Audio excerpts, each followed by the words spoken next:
क्या आपने कभी सोचा है कि अगर भगवान खुद आपके सामने आ जाए तो क्या आप उन्हें पहचान पाएंगे?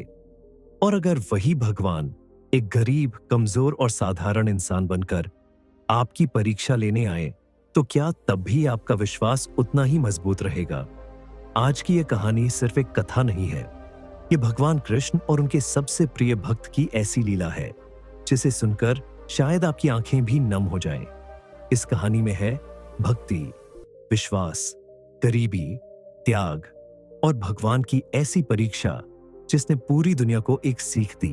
तो वीडियो को आखिर तक जरूर देखिए, क्योंकि अंत में जो हुआ वह किसी चमत्कार से कम नहीं था।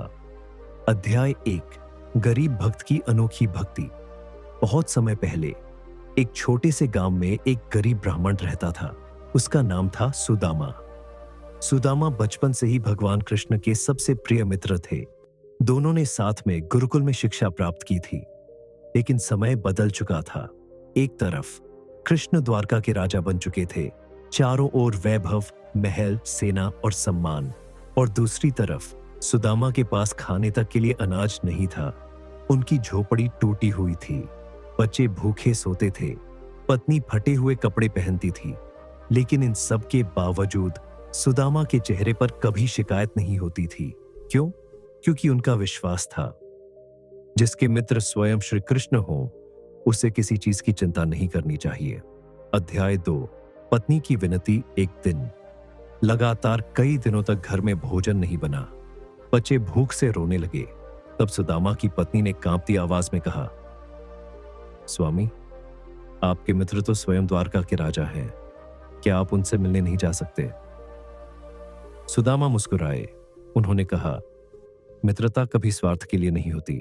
लेकिन पत्नी ने जवाब दिया, मैं धन नहीं मांग रही, बस इतना चाहती हूं कि हमारे बच्चे भूखे न सोएं। यह सुनकर सुदामा का दिल टूट गया। उन्होंने तय किया कि वे कृष्ण से मिलने जाएंगे। अध्याय 3, चावल की छोटी पोटली। अब समस्या थी कि भगवान के पास खाली हाथ कैसे जाया जाए। घर में कुछ भी नहीं था। बहुत खोजने के बाद पत्नी को थोड़े से चिवड़े मिले। उन्होंने उन्हें एक पुराने कपड़े में बांध दिया।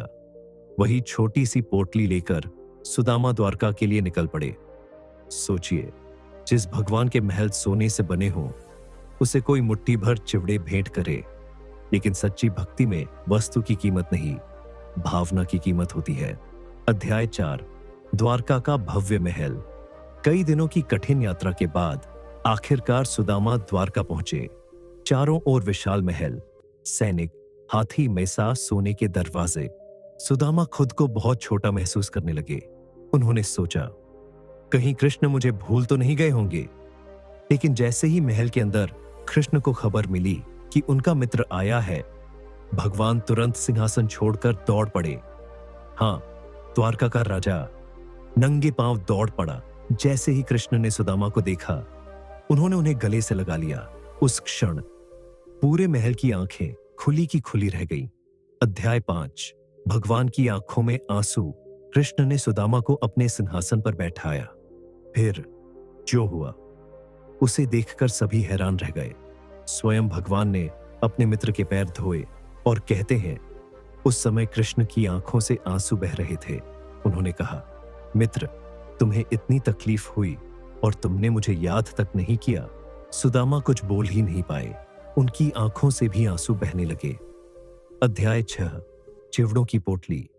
अब कृष्ण की नजर उस छोटी सी पोटली पर पड़ी। उन्होंने मुस्कुराकर पूछा, मित्र, मेरे लिए क्या लाए हो? सुदामा शर्माने लगे। उन्हें लगा, इतने बड़े राजा को ये साधारण चिवड़े कैसे दूं? लेकिन कृष्ण ने तुरंत वह पोटली छीन ली और बड़े प्रेम से चिवड़े खाने लगे। कहते हैं, भगवान ने जैसे ही पहला कौर खाया, सुदामा की गरीबी मिटने लगी। दूसरा कौर खाया तो उनके भाग्य बदलने लगे। तीसरा कौर खाने ही वाले थे कि रुक्मिणी जी ने उनका हाथ पकड़ लिया, क्योंकि अगर कृष्ण तीसरा कौर खा लेते तो शायद पूरी सृष्टि ही सुदामा को दे देते। अध्याय 7, सबसे बड़ी परीक्षा। अब यहां कहानी में आता है सबसे बड़ा मोड़। पूरी रात कृष्ण और सुदामा बातें करते रहे, लेकिन सुदामा ने एक बार भी अपनी गरीबी का जिक्र नहीं किया। क्यों? क्योंकि वे मदद मांगने नहीं, अपने मित्र से मिलने आए थे। यही थी उनकी सबसे बड़ी परीक्षा। भगवान देखना चाहते थे, क्या सुदामा की भक्ति सच्ची है या सिर्फ स्वार्थ? और सुदामा उस परीक्षा में सफल हुए। अध्याय 8, खाली हाथ वापसी। अगली सुबह सुदामा बिना कुछ मांगे वापस लौटने लगे। रास्ते में उन्हें लगा, मैं कितना मूर्ख हूं। पत्नी ने उम्मीद से भेजा था, लेकिन मैं कुछ भी नहीं मांग पाया।